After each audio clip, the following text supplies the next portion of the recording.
Hi, this is Rob. Here are some of the features of the VTech VA17141BK Dect 6.0 cordless phone. This phone comes in white, but the white version is called the VTech CS6114. This phone does not have an answering machine, but you can get this model with the answering machine. It is called the VTech CS6124DECT 6.0 cordless phone with answering system.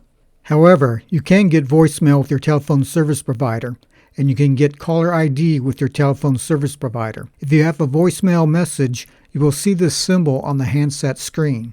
You can have a phone directory in this phone. The directory can store up to 30 entries. Each entry may consist of a phone number up to 30 digits and a name up to 15 characters.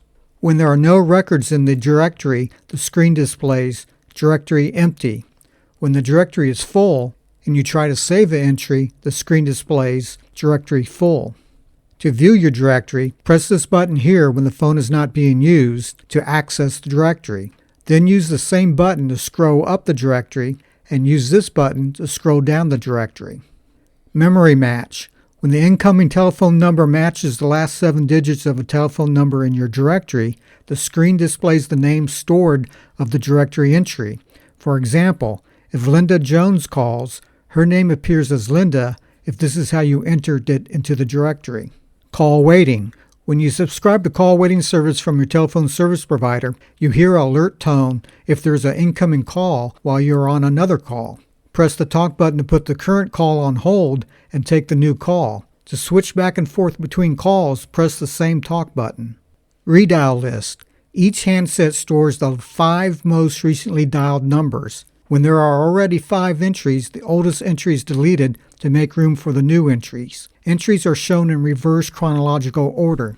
There is no speed dial function for this phone, so use the redial list as a speed dial function. To review the redial list, press the redial pause button when the handset is not in use. Press the CID button to browse the redial list. When a redial number is displayed, press the talk button to dial that number.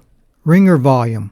You can adjust the ringer volume. You have to go into the menu system to adjust the ringer volume. These volume buttons here are only used to adjust the speaker volume during a phone call. Ringtones. You have a choice of 4 ringtones. Go into the menu system to choose a ringtone. LCD language. The LCD language is preset to English. You can select English, Spanish, or French to be used in all screen displays. You have to go into the menu system to change the language. The mute button. The mute button allows you to hear the other party, but the other party cannot hear you. The LCD screen will indicate when the mute is turned on. If you misplace your telephone handset, inside the telephone base is a Find Handset button. When you press this button, it will page all the handsets. This In Use Light turns on when the phone is in use. This light flashes when there is an incoming call. This light also flashes when another handset sharing the same line is in use. Thus, you can tell if someone in your household picked up the other handset and is listening to your conversation. Okay, that is it. I hope that you enjoyed this phone.